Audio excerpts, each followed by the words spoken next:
mensaje que les traigo el día de hoy, le titulé Dios paga bien.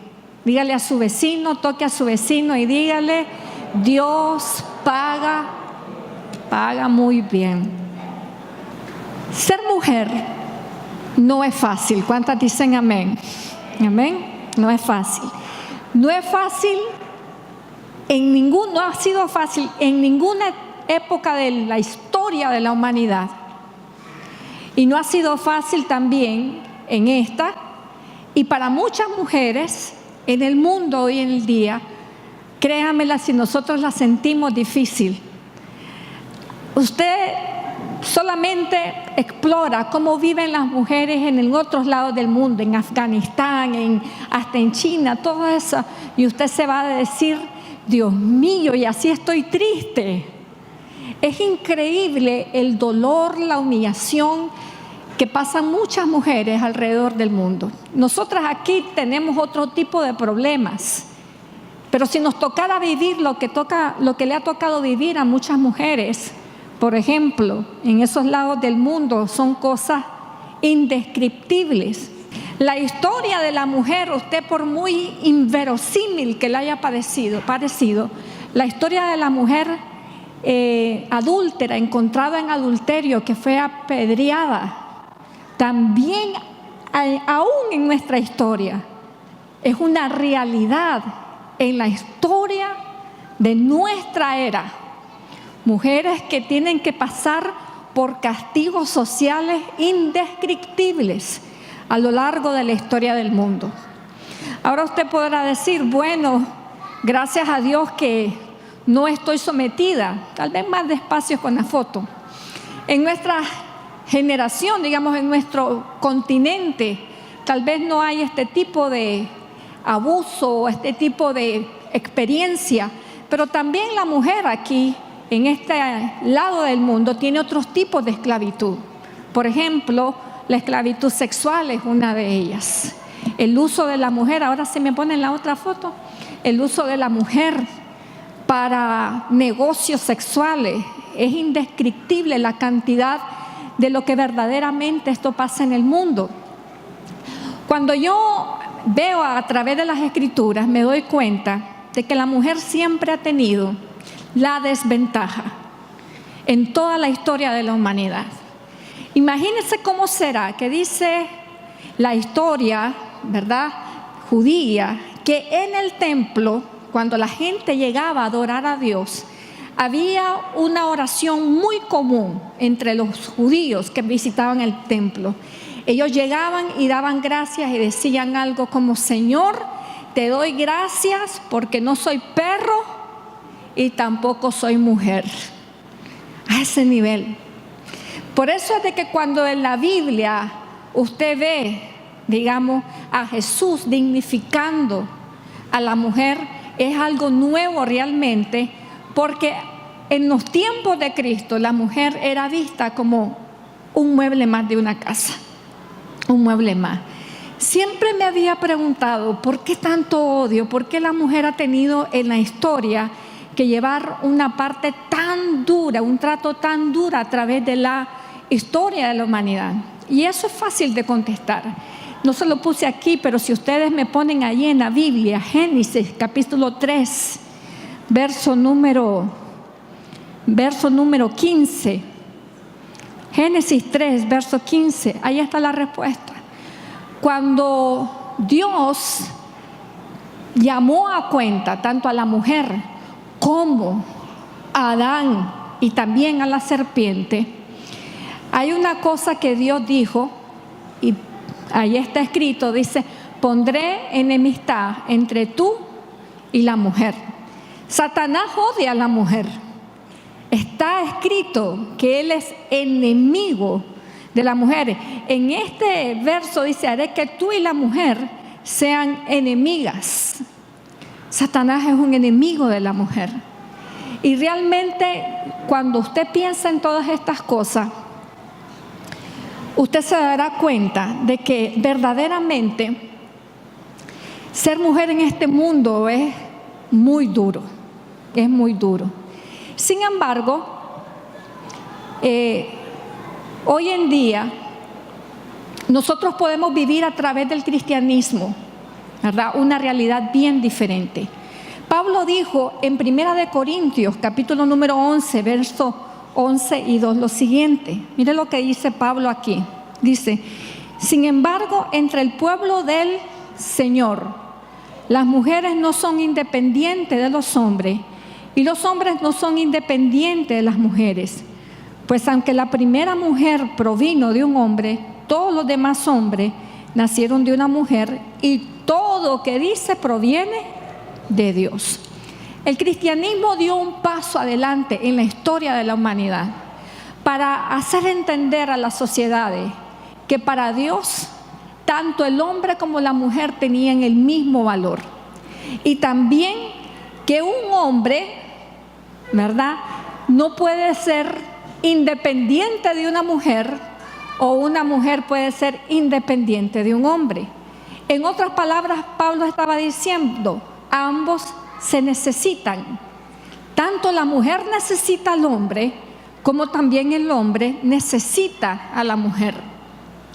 Ahora, en la vida, uno no siempre puede tener a un hombre a la par suya, o un hombre no va a poder tener siempre a una mujer a la par suya. ¿Qué pasa con aquellas personas que no tienen y llegan a tener la oportunidad? Por ejemplo, un hombre que no tiene esa ayuda idónea, o esa mujer que no tiene ese hombre que la respalda, ese hombre que la cuida, ese hombre que da la cara por ella. Quiere decir entonces de que va a estar expuesta, o ha quedado en el desamparo, o que ya no hay esperanza para su vida. Hoy le quiero traer para que reflexionemos una historia muy linda en las Escrituras, de una mujer que quedó en medio de una sociedad muy difícil, una mujer que quedó viuda, no tenía marido. Y usted va a ver a través de su historia el día de hoy cómo Dios, independientemente de cuán solos estemos en este momento en la historia, Dios puede venir y suplir aquella presencia que nos falta. Entonces vamos a ir a Segunda de Reyes, capítulo número 4. Segunda de Reyes, capítulo número 4, mire lo que dice.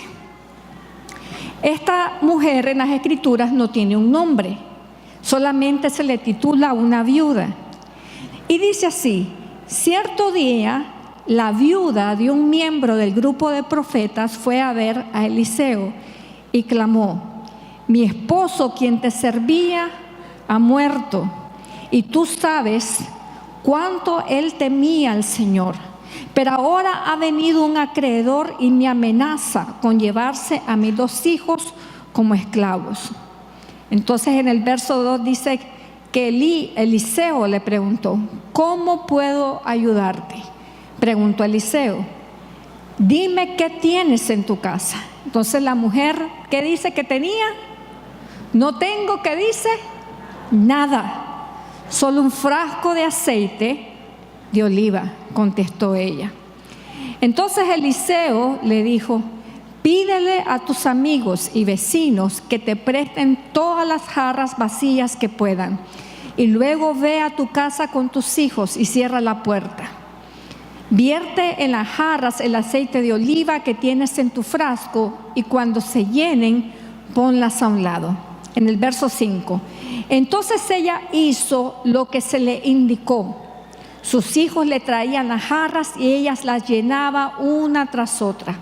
Pronto todas las jarras estaban llenas hasta el borde. Tráeme otra jarra, le dijo a uno de sus hijos. Ya no hay más, le respondió.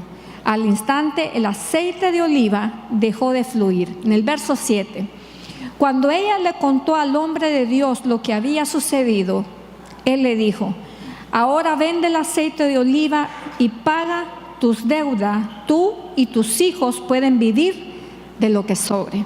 Esta es una historia fascinante en las Escrituras. En la mayoría de las explicaciones que yo he escuchado acerca de por qué el profeta, el esposo de esta mujer, había adquirido una deuda tan grande, casi siempre todos los que predican sobre este tema acusan al hombre de Dios de ser una persona irresponsable con las deudas, de ser un hombre de gastos indiscriminados, un hombre que sí amaba a Dios, pero que dejó endeudada a su familia. Si usted lee el contexto de la historia, de dónde están ubicados tanto el profeta como esta viuda, se dará cuenta de que ellos estaban en una época donde ser profeta era igual a ser, ¿qué le podría decir el día de hoy? La persona más despreciable de la sociedad. Ser profeta no era un puesto glamoroso. Ellos pasaban mucha necesidad, ellos tenían mucha persecución. En los tiempos de Eliseo, venían de los tiempos de Elías, cuando Jezabel había mandado a exterminar a todos los profetas de Israel, y uno no sabe qué tuvo que hacer este hombre para darle de comer a su familia el tiempo en que ellos estaban pasando por todas esas pruebas. La situación de la época era muy difícil, así que en lo personal, yo no creo que el profeta era un hombre irresponsable. No creo que él agarró todo ese dinero para malgastarlo. De hecho, su esposa, cuando Eliseo le dice: ¿qué tienes en tu casa?, la mujer le dijo: nada. Esta no era una deuda para comprar cosas innecesarias, probablemente había sido una deuda adquirida para sobrevivir de la comida básica para él y para su familia. Entonces este hombre se muere. La Biblia no dice, ¿verdad?, de qué se murió, y queda esta mujer con sus 2 hijos. Por la edad de los muchachos, se cree más o menos que ambos eran muchachos adolescentes. No trabajaban, no tenían un sustento, así que probablemente esta mujer tampoco era una viuda que llegaba o pasaba de los 40 años. Una mujer sola, con 2 hijos, con una gran deuda. Y dice la Biblia que llega el acreedor y le dice: bueno, tu esposo murió, entonces la solución ahora es que tus hijos paguen, me los des como esclavos y la deuda va a quedar cancelada. Pero la mujer hace algo bastante interesante. Ella busca a Eliseo, que era conocido como el profeta de Dios. Había una escuela de profetas cuyo director principal, podríamos decirlo así, era Eliseo, y la mujer le busca y le dice: tu siervo, mi esposo, murió y esto es lo que me está pasando. Entonces usted ve ahí en la Biblia cómo Eliseo dirige a la mujer para que ella reciba un milagro impresionante, un milagro que nunca en las Escrituras había acontecido de esa manera. Y Dios salva a la mujer. Dios hace de que ella pueda tener todo lo suficiente para vender el aceite, y además que vende el aceite, paga la deuda, y de lo que sobra a partir de allí subsiste ella y sobrevive con sus hijos. Hay 3 cosas sencillas que yo quiero dejarle en su corazón de esta historia tan hermosa. Cuando leo esta historia, hay 3 cosas que resaltan en las Escrituras para mí y que van a resaltar también para usted. La primera de ellas, mire cuál es. La muerte del sustentador no es una limitante para Dios. La muerte de un sustentador no es una limitante para Dios.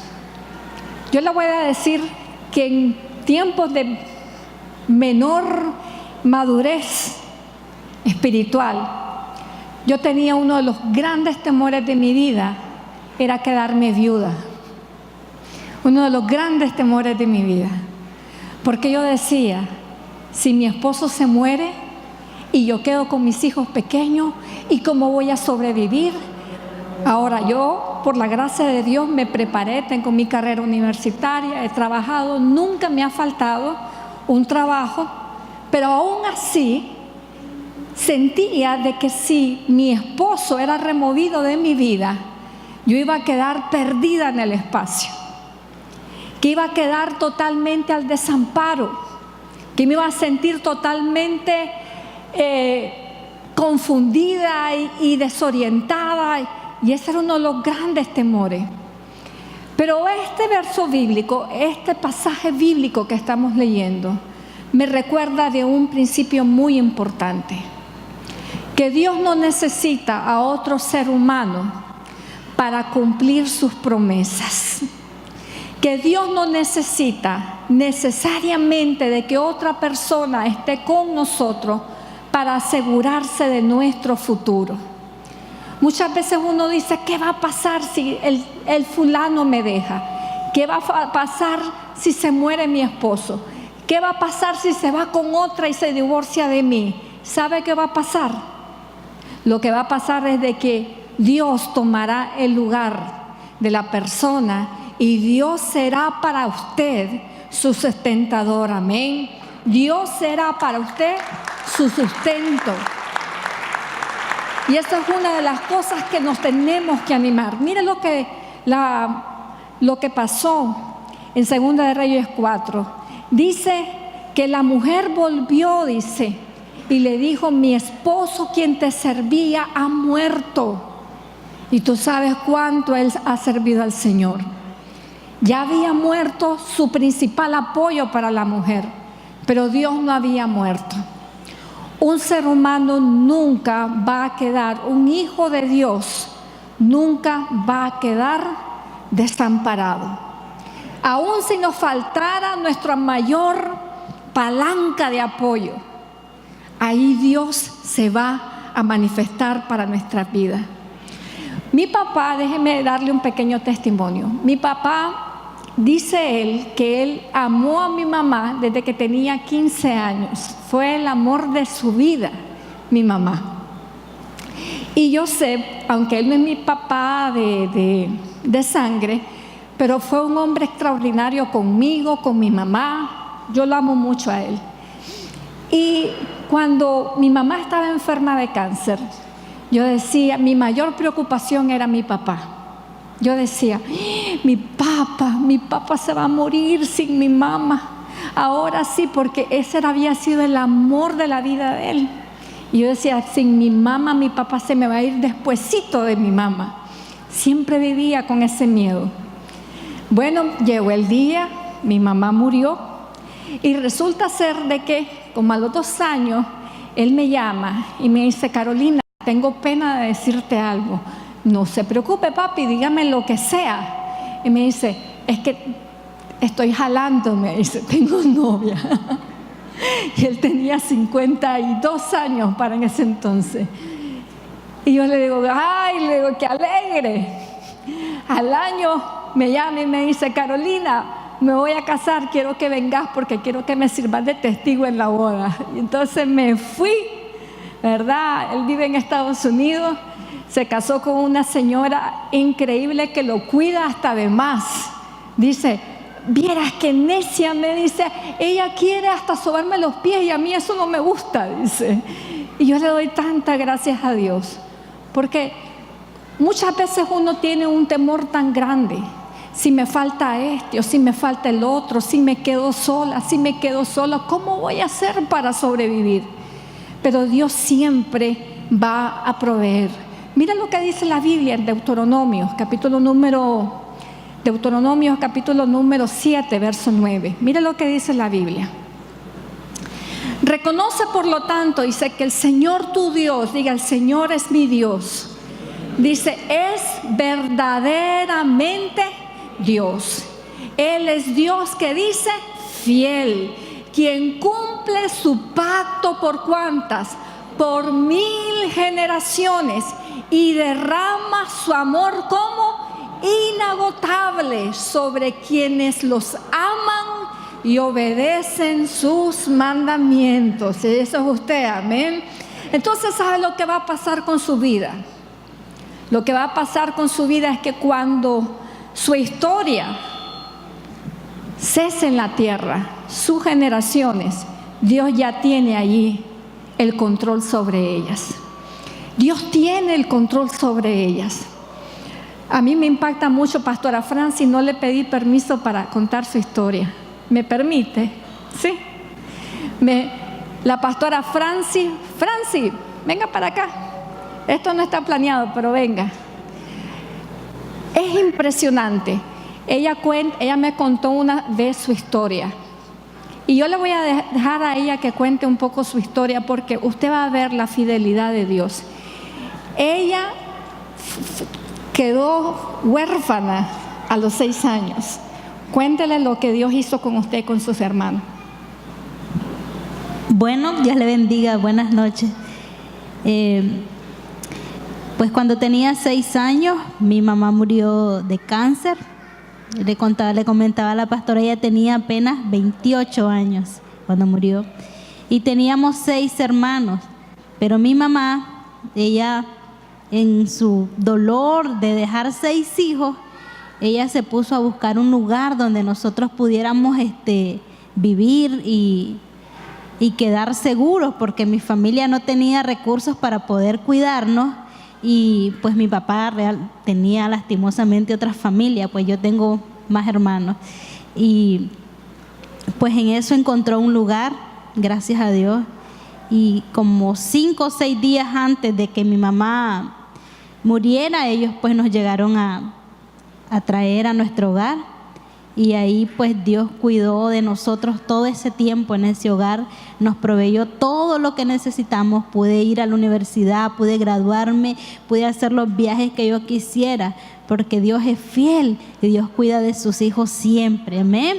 Entonces Dios se glorificó en mi vida y en la vida de mi familia. Hoy mis hermanos estamos grandes ya, ¿verdad? Mis hermanos están grandes, tienen su propia familia todos. Y pues hemos crecido y muy bien, porque Dios cuidó de nosotros. Amén. Gloria a Dios. Cuando yo escuchaba la historia de ella, yo le daba yo alababa al Señor. ¿Sabe por qué? Porque a veces uno cree de que si uno no está, el mundo se va a derrumbar. A veces uno cree que si no está alguien a la par de nosotros, nuestro mundo se va a derrumbar. Pero ¿sabe qué? Si Dios está, la Biblia dice, Él cumple su pacto por ¿cuántas generaciones? Hasta por 1000 generaciones. El Señor es poderoso para cuidar de nosotros, de nuestros hijos. Aún así, nosotros hayamos quedado sin nuestro mayor sustento. Dios va a hacer eso también en su vida. La segunda cosa que va a pasar en la vida de usted, que pasó en la viuda también, es que miren, cuando uno le sirve a Dios, hermanos, Dios nunca paga mal. ¿Ha escuchado usted un dicho que dice, mal le paga el diablo a quien bien le sirve? Bueno, eso no lo hace nuestro Señor. Dios paga bien a sus siervos, amén. Dios paga bien a sus siervos.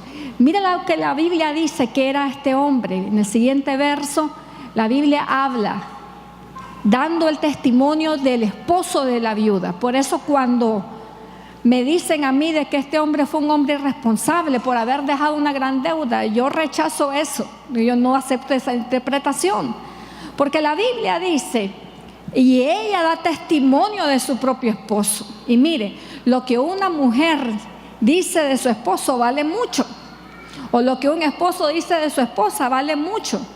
Porque nadie lo conoce mejor a uno que el esposo o la esposa. Esa es la verdad, el verdadero testimonio.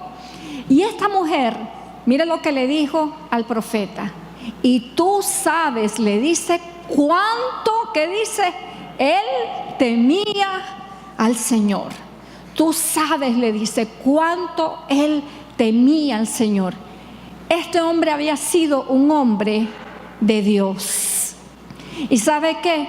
Dios se lo llevó. No sabemos las razones, no sabemos por qué murió, pero la Biblia dice que cuando él Dios se lo lleva, ¿qué es lo que hace Dios? Se encarga de su familia. Por eso es que también en el siguiente verso, en Hebreos capítulo 6, verso 10, usted tiene que memorizar estas escrituras para usted, porque le van a traer esperanza en los momentos de dificultad. Miren lo que dice Hebreos capítulo 6, verso 10. Dice, léalo conmigo: porque Dios no es injusto para olvidar vuestra obra y el trabajo de amor que habéis mostrado hacia su nombre, habiendo servido a los santos y sirviéndoles aún. Dios no es injusto para olvidar. Y mire, quizás usted ha servido al Señor y nadie se lo reconoció. Eso no importa. ¿Sabe por qué? Porque la recompensa, la mejor recompensa que uno puede recibir, no la pueden dar los hombres. Los hombres lo más que le van a decir es gracias. Cuanto tiene usted verdaderamente así como algo espectacular, le pueden aplaudir, pero ahí no más. Eso es todo. Pero la recompensa viene del Señor. El Señor sabe lo que usted le ha servido. Y dice, Dios no es injusto para olvidar vuestra obra de amor, dice, que habéis mostrado hacia quién, hacia su nombre. Cada cosa que usted hace para la obra del Señor, el Señor dice, no es injusto, y nunca el Señor va a olvidarse de ellos. Y en el momento donde quizás usted menos espera, allí Dios va a estar atento, recordando lo que usted hizo para la gloria y la honra de su nombre. Hermanos, nunca espere la recompensa de Dios. Siempre espere, la recompensa de los hombres. Siempre espere la recompensa de Dios. Dios sí paga bien, amén. Le puedo dar un aplauso al Señor por eso. Dios siempre paga bien. Los hombres a lo más le van a dar gracias, le van a hacer un homenaje. Ahora que nuestro pastor David falleció, sus homenajes fueron espectaculares. Pero ¿quién ahora le va a recompensar a la hermana Vani, su esposa, los años de servicio que ella le dio también a la obra del Señor? Ella está ahora en Estados Unidos con sus hijas, ya no es pastora. ¿Quién va a recompensar eso?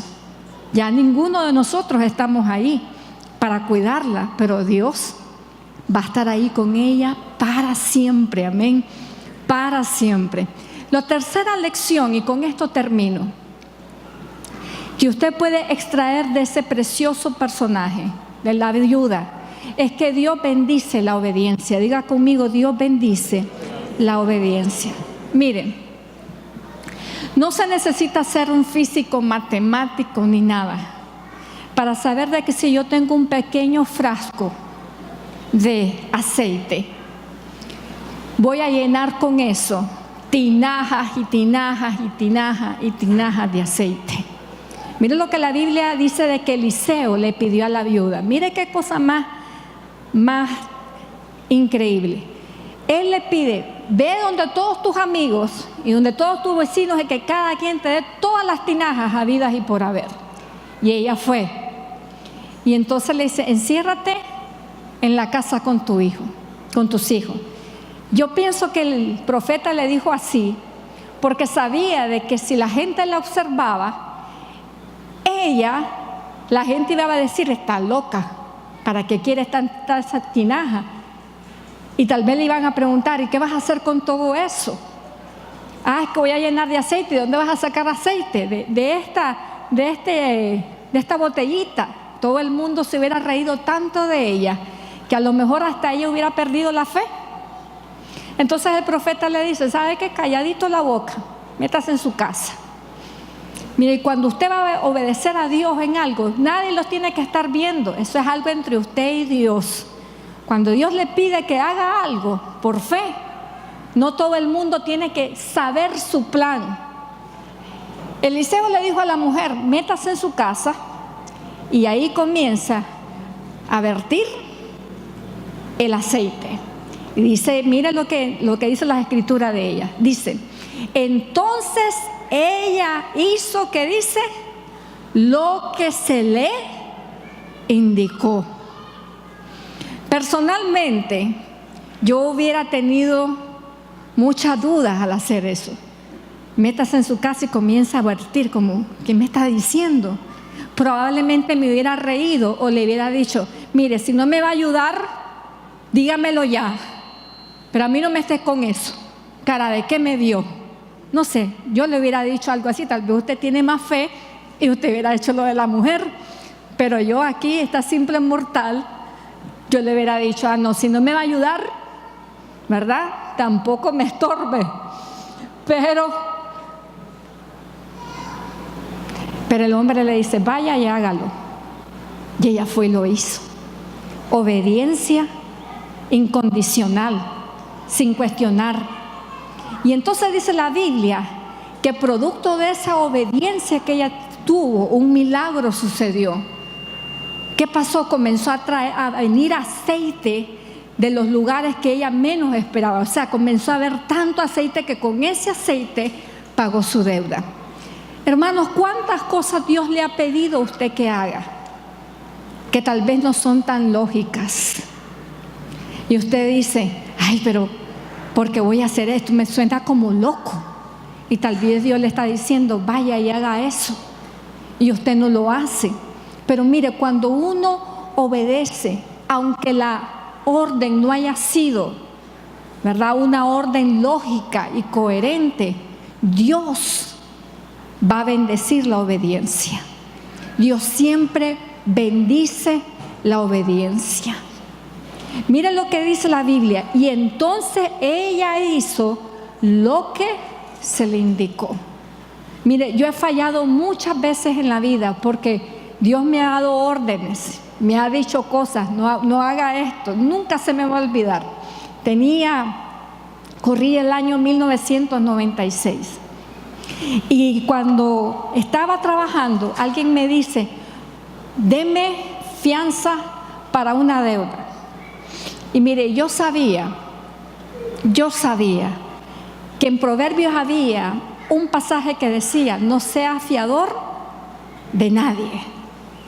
Entonces ya lo había leído, pero como ser fiador ahora en este tiempo es algo tan común y corriente que ni pecado lo siente nadie. Al contrario, hasta uno lo siente como un gran favor, que uno es una persona súper generosa que va a hacer un favor. Entonces le pregunto a Toniel, que en ese tiempo todavía era mi novio, le pregunto, ¿tú crees que yo le pueda servir de fiador a la fulana de tal? No, me dice, la Biblia dice que no hay que salir de fiador. Pero ¿sabe qué lo hice? ¿Qué fue lo que hice? Exactamente lo contrario. Y pagué $10,000, mire, $10,000 por haber dado esa fianza. No me salvó ni me salvó el Señor, como quien dice, estaba a aprender su lección, ¿verdad? Lo tuve que pagar de $50 en $50 como por 12 años. Así los pagué. Y fue una cosa increíble. Recuerdo que cuando me dan la carta, que estaba ya terminé me la dan, yo quería que Otoniel me tomara una foto con la muchacha. Me sentía como que me había graduado de algo. Es increíble. Todas las historias de fracaso que yo le puedo contar a usted han sido producto de la desobediencia. Y las historias de victoria que puedo contarle ha sido por la obediencia. Mire, me decían cuando yo era una jovencita, me decían, búscate un muchacho que sea hacendoso, pero no es que haga oficios en la casa, sino es que tenga una hacienda, ¿verdad? Búscate un muchacho que sepa, ¿cómo es que me decían? Que sepa manejar, pero no carro, sino negocio y todas esas cosas. Pero yo leí en las Escrituras que decía la Biblia, no te cases en yugo desigual. Y eso fue para mí la indicación que seguí. Y por la gracia de Dios, mire, la seguí. Ya tengo 20 años de casada y hemos aquí, ¿verdad? Y me fue bien. Cuando obedecí, triunfé. Cuando desobedecí, fracasé. ¿Por qué? Porque Dios bendice, siempre bendecirá su obediencia. Amén. Así que mire, recuerde esto. Dígale a su vecino, Dios paga bien. Dios paga bien. Si usted le sirve al Señor, Dios va a pagar bien. Y quizás usted ya no esté en esta tierra, tal vez hayan quedado sus hijos. La Biblia dice que la bendición de Dios va a alcanzar por 1000 generaciones a aquellos que temen al Señor. ¿Cuál es su mayor temor en la vida? ¿Estar solo, luchar la vida solo? Esta mujer probablemente estaba diciendo, yo estoy luchando la vida sola, estoy sola con 2 hijos. Pero sabe que eso no era una limitante para Dios. Eso nunca fue una limitante para Dios. Dios dijo, bueno, una de las cosas que me encanta de Dios es que dice la Biblia que Él es amigo, que Él es padre, pero sabe que también es esposo de la viuda, padre de los huérfanos. En otras palabras, Dios es en nuestra vida lo que necesitamos que Él sea. Él puede suplir cada una de las áreas de nuestra vida. ¿Cuánto dan gloria a Dios por eso? Amén. Aleluya. Dios paga bien.